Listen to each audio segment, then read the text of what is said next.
Well, the Bank of Canada raised interest rates another 50 basis points today, marking the 7th hike in a row. And while our central bank did flag inflation as a continuing issue, they also signaled that this hiking cycle may be coming to a close soon. Joining us now is Scott Colbourne, Managing Director of Active Fixed Income at TD Asset Management. Great to have you back on the program. It's great to be here, Greg. So let's talk about what we got from the Bank of Canada today. That seems to be the read out there in the market right now, that there's a pretty clear indication from the bank that they may have come to the end or coming to the end soon. Is this the way we should be reading today's announcement? Yeah, I think there's a little bit of everything in the market today for both the hawks and the doves, right? We went into it and the market was sort of split between 25 and 50 basis points. We got 50, so a little bit more hawkish, but the language has changed to your point. Now it's a question of, they were going to raise rates, will raise rates. Now we're going to consider whether we're going to raise rates going forward. So there's an optionality, there's a data dependency that the Bank of Canada is focusing on now. And the question is whether the next one is 0, the end of the rate cycle, or is it at 25? And so this is the trajectory a lot of central banks have taken us. It has been a focus on pace, rapidly front-loading rate hikes, and we're getting towards the end of that, whether it's the Fed or the Bank of Canada or the RBA or others. Now it's like, where are we going to end up? What's the terminal rate, and then how long are we going to stay there is sort of the trajectory that I'm looking at as an investor. I mean, the whole point of raising rates like this to try to tame inflation is to be restrictive, right? To try to put the brakes on the economy to a certain degree. I imagine at 4.25%, we're fully restrictive. I guess an argument could be made that are we at the point where we think we can cool inflation with a rate like this? And I think that's the debate that everybody's having, right? So the monetary policy works with a lag. And so we're starting to see in the last GDP data, we saw domestic demand softening, right? Both on the housing side and consumption. So there's evidence that the rate increases, these rapid rate increases are starting to feed through in the economy. But as the Bank of Canada has pointed out, inflation is still high, it's peaking and it's coming over, but it's still unacceptably high. There's still lots of uncertainty. So we've got to let things sort of feed through, trickle through, and see how how monetary policies impact is going to feed into the domestic and the global economy. So it's time to reflect, time to step back from these rapid increases and focus more on maybe we just need a pause here. We'll assess the data over the next meetings in January, and we'll see where we go from here. But the market now going forward into January is sort of split between 0 and 25, so it's sort of like today, except on a less of a note.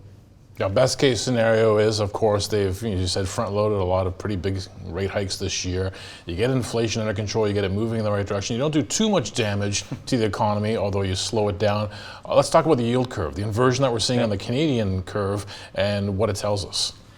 Look, the most dangerous words in the in the investing language, it's different this time, right? So a lot of people are pushing back on the concept of a recession. Both domestically in the Canadian bond market as well as in the U.S. market. It's very inverted. It's been a reliable indicator, not a great timing indicator, so we don't know when, but I would bank on the fact that there is going to be a recession in both Canada and the United States.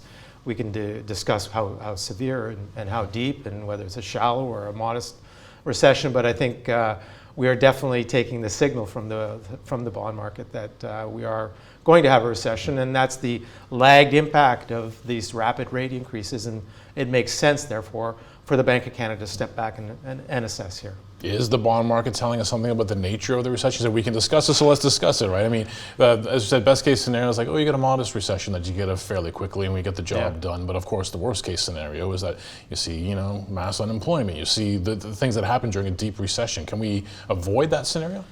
Well, I think one of the keys to that is the employment market, and it's still, I would say, in both Canada and the United States, still a solid job market. And to the extent that is a harbinger of the extent of the recession, we definitely have seen employment growth slow down, but wages are still solid. We've had a solid number out of the U.S. I think that so far the indications are, as the employment market tells us, that the slowdown is going to be more modest.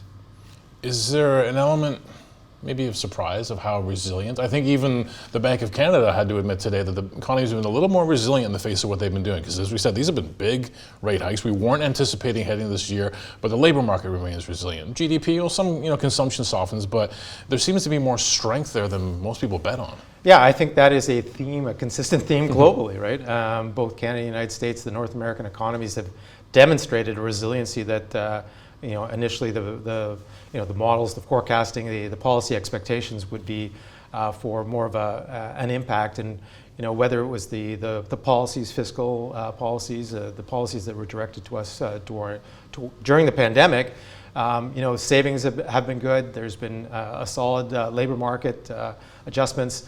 Commodity markets were a tailwind for Canada. So, the unwind of this is taking a lot longer than perhaps, the policy makers would have thought.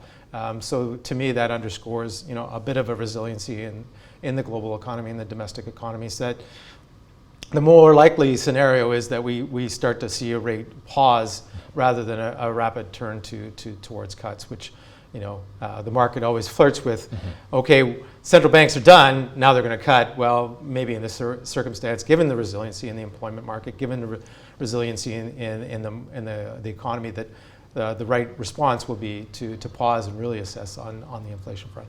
You mentioned the global economy. What about the global situation with central banks? I mean, we are where we're at right now in Canada with the Bank of Canada signaling maybe we're done, or maybe, you're going to get a modest one the next time around. But we have sort of different factors at play in our economy. I think of the housing market, I think of our debt. What about some of the other central banks? Well, we got an indication this week from the Reserve Bank of Australia, so there's some similarities with Canada. Commodity-based economy. They raised rates 25 basis points, but their messaging was a little bit more hawkish. There's likely more rate hikes to come. So, going back to that sort of tiered approach to policy that I sort of laid out, the pace of rate hikes in Australia also sort of lessened. Now it's where do we get the rates? So, both the Fed, the Bank of Canada, and the RBA and other central banks are still saying there's a little bit ways to go. We may be in the 7th, 8th inning of rate hikes, but we're closer towards the end. And then it's like, how long do we stay there? How does inflation play out? How does the wage market, the employment market play out? How sticky is inflation? We know inflation's going to fall next year, especially given the commodity price declines, the supply chain adjustments. Is it going to come down and back towards the 2% level, or is it going to be stickier at around 3 more?